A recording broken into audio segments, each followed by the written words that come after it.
What's up guys, it's Justin here, and today I've got my experience with the Apple iPhone 8 and 8 Plus. So I personally had every single iPhone since the iPhone 5. I had the 5, the 5S. 6, 7, 8 M's in my bank account, in my bank account. And for most of the last year, I was using the iPhone 7 and 7 Plus. So in this video, I'm going to be talking about whether or not the changes this year are really worth it if you're coming from a previous generation. I'm also giving away one iPhone 8 on the channel, so all you have to do to enter is subscribe to the channel, leave a like on the video, and also drop a comment down below. And I'm going to announce the winner over on my Twitter and Instagram pages on November 1st, so you might want to follow me there. But without wasting any more time, I'm just going to jump right into the hardware. So the iPhone 8 and 8 Plus is offered in 3 different colors and 2 different storage configurations, including a 64GB and 256GB option. There's no longer a 128 or a 32. And the starting price on the 8 is $699 unlocked in the US and $799 for the Plus model. It's sold in 3 different colors, which are essentially new, including space gray, a silver, and also a gold, which I actually think looks pretty good despite not liking gold phones anymore. When it comes to specs, Apple has put in an A11 Bionic chip on the iPhone 8 and 8 Plus paired with 3GB of RAM, and from benchmark scores, it just shows how much potential that this phone has, and in fact, it actually comes in very close to benchmarks on some of the base MacBooks. It's a 6-core processor, and compared to the iPhone 7 and 7 Plus, it is a 25% performance increase, and the GPU is 30% more powerful. When it comes to specs, I don't think we can actually complain about what Apple has done here because this is an extremely powerful phone that is going to be more powerful than most people are going to need, especially if you consider how well apps are optimized on iOS. What I really have to complain about though is the fact that the hardware has really not changed at all in this year's model from the previous years, aside from some minor things here and there. And I know a lot of people are going to say the iPhone X is that phone that is supposed to have some change.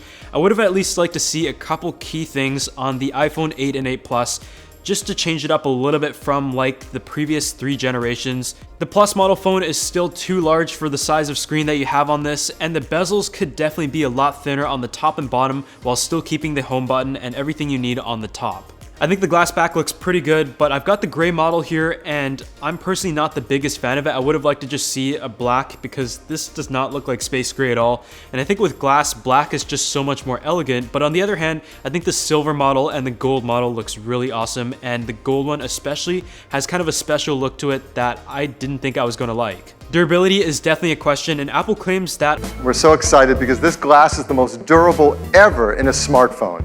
Which to some degree could be true, but I don't think this material is stronger than ceramic. From Jerry Rig Everything scratch test, it was proved that the front is about the same in terms of scratch resistant compared to the iPhone 7 and 7 Plus, but the back is pretty scratch resistant, and personally I would actually want to use this phone without a case, but that probably isn't the best idea. A case that you can get for the iPhone 8 and 8 Plus is from Kadabi, and the case I got here is the Veil XT, and this case comes in at just 0.35mm, so it is essentially still a naked phone, and it feels that way because of just how thin it is. It is able to protect the back of your iPhone 8 and 8 Plus from scratches and also light drops. So if you just spent this much on this phone, you might want to get something like the Veil XT to protect it, even if you're not a big fan of cases. Because of how thin the case is, it also works with wireless charging pads, which is nice. I would like to give a huge thanks to them for sponsoring the iPhone 8 and 8 Plus coverage, and I'll leave a link to everything in the description section below. If you still don't want to get a case though, you can also get a dbrand skin like the one here, and this protects your phone from scratches, and it comes in a whole variety of colors and textures, so I'll leave a link to that below as well.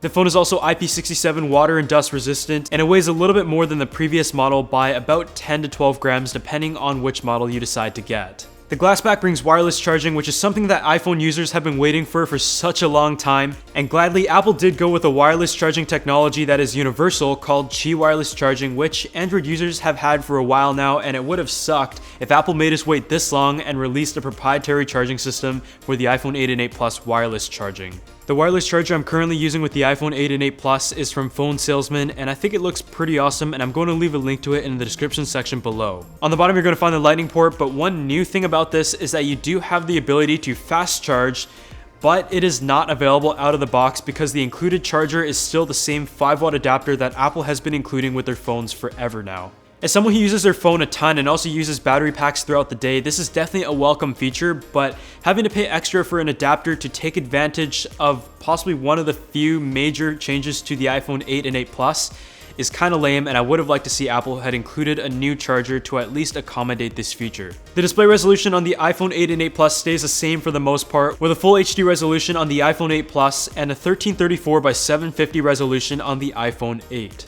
Apple calls this a new Retina HD display, and it is still very vibrant. I think it looks great. The color accuracy is definitely there with the P3 color space, and despite it not being a crazy resolution, it's still sharp, but I'm still curious and excited to check out the iPhone 10 when that comes out with that OLED display. The new iPhones also have True Tone technology, which uses a light sensor to sense the situation that you're currently in and adapt the display based on its color temperature to that. But I found for the most part, True Tone leaned towards the warm tone, which is not really my preference, but is definitely easier on the eye. For iPhone users, software isn't going to be really anything that is shocking or exciting this year, because if you have a previous generation Apple device in the past couple years, you most likely have the same software and you're literally just switching to a new phone with new hardware, with exception to a few things. The iPhone 8 and 8 Plus ships with iOS 11, and just to summarize, you have a new control center interface that you're going to have to get used to, and I'm starting to like it a bit more now. You can also scan files into Notes, and there's also a new Apple file system built into iOS 11 as well. Siri has also been improved once again this year, and some other things that I found myself enjoying in iOS 11 is the fact that the keyboard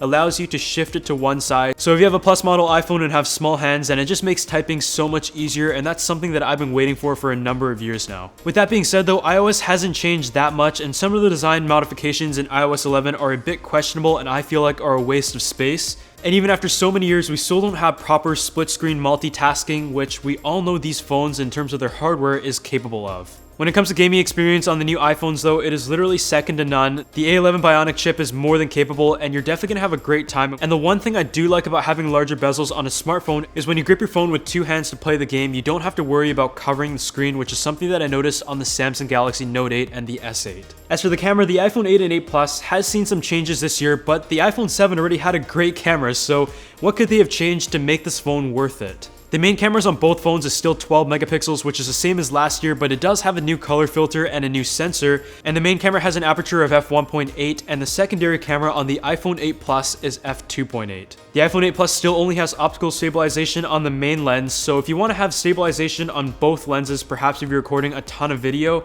then you're going to have to get the iPhone 10. Honestly, I was already pretty satisfied with the photos on the iPhone 7 and 7 Plus. It was definitely amongst the best, but not the best on the market. Personally, I thought the Samsung Galaxy S8 and the Google Pixel had slightly better cameras. But the reason why I often go back to my iPhone camera is I often like to edit my photos, and photos coming from the iPhone were much more natural and editable compared to the Samsung or the Google Pixel. The colors aren't oversaturated, it did a pretty good job in terms of balancing, the focus was fast, and the camera experience on the iPhone 8s was still consistent and great. When comparing photos to the iPhone 7 Plus, the difference wasn't crazy, but it was slightly sharper, the colors pop out a little bit more, and when it came to dynamic range, I noticed a very slight difference there as well. When it comes to low light images, there's a small improvement from the iPhone 7 and 7 Plus, but it still isn't the best low light smartphone camera that I've tested. What Apple has tried to focus on this year is portraits though. You're able to select a whole bunch of different modes to have a portrait taken, including natural, studio, contour, stage lighting, or stage lighting mono.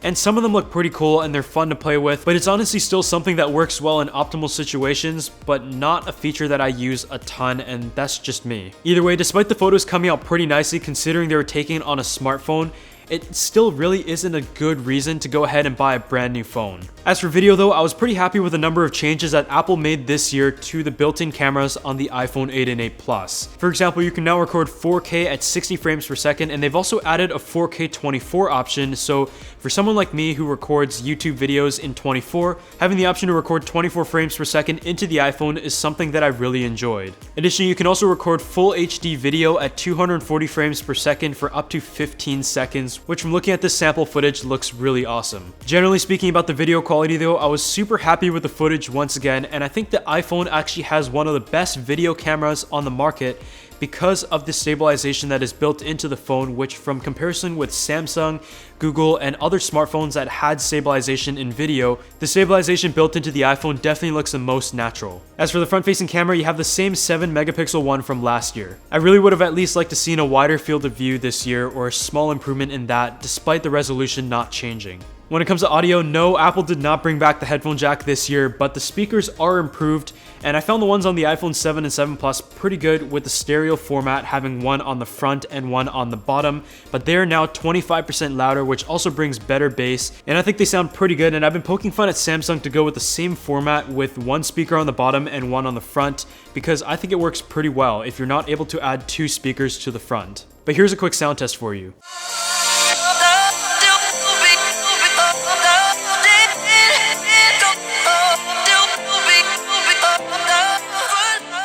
One last thing is that the new iPhones also have Bluetooth 5.0 compatibility, so if you're someone who wants to connect 2 different audio sources to play from one device, then you can do that. So now onto battery life, which is once again something that had me disappointed after the keynote. So the iPhone 7 and 7 Plus had pretty good battery life. I was able to get through a day for the most part, but after about a year, I found myself having to charge it more than once a day because of how much I use my phone and kind of the wear that I put on the battery. The iPhone 8 has a battery of around 1820 milliamp hours compared to 1960 on the iPhone 7, whereas the iPhone 8 Plus has a 2675 milliamp hour battery compared to 2900 on the iPhone 7 Plus. From my early testing, the battery life was approximately the same as what I get on the iPhone 7 and 7 Plus, but you have to remember that this is a brand new phone, and it's just going to slowly get worse from here as you use the phone and charge it more. I know wireless charging is one of the most requested features of the new iPhone, but I'm personally someone who doesn't really use that because I normally would rather just plug my phone into a battery pack and charge it as fast as possible and start using it again. But if you have it in your desk, your nightstand, or in your kitchen table, then it's something that you could use to charge your phone overnight and not have to worry about it because it definitely takes longer than using a port. If you do go ahead and purchase a fast charging compatible adapter for the iPhone 8 and 8 Plus though, you can charge the phone just around 50% charge in half an hour, which is awesome. It's definitely comparable to the dash charging speed on my OnePlus 5, but you have to remember that in terms of milliamp hours, the iPhone 8 and 8 Plus doesn't have that big of a battery when you compare it to other smartphones. So at the end of the day, what do I think of the iPhone 8 and 8 Plus? So a lot of you guys like to call me an Apple fanboy, and I do use Apple products all over the place. I have MacBooks, iPads, iMacs, a couple iPhones, a lot of iPhones. So you would think that I am biased towards a smartphone, but I have to tell you I'm pretty disappointed this year, and I honestly wasn't that excited for the iPhone 8 or the 8 Plus. As someone who buys a new smartphone every single year and uses 2 smartphones at a time from Apple, I can tell you that if you made me use the iPhone 7 and 7 Plus for another year, I'd actually be totally fine with that because I just don't think there's enough changes this year for anyone to justify getting it if you already have the iPhone 7 or 7 Plus.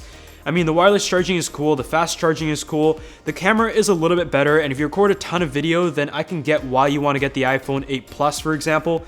But otherwise, it's hard to find one definitive feature as to why you should get this new phone because I find myself just kind of noting things here and there. But when someone asks me if they should get the iPhone 8 or 8 Plus, I kind of have to figure out what they use their phone for and what they prioritize in a smartphone before sort of justifying whether or not you should get the new phone. If you had the iPhone 6 or 6S before, then I can see you upgrading to the iPhone 8 or 8 Plus, but from everyday uses, you're not going to notice a crazy difference, and if you really wanted to, you can just save your money and get the 7 or 7 Plus, and I can tell you you're still going to be so happy with that purchase. It's still a great phone though, and these are going to be my daily drivers for the next year as an everyday phone, but I just feel like Apple was a bit lazy this year in terms of changing up the design and offering something exciting enough for an Apple fanboy like me to really want to jump on and be excited to use.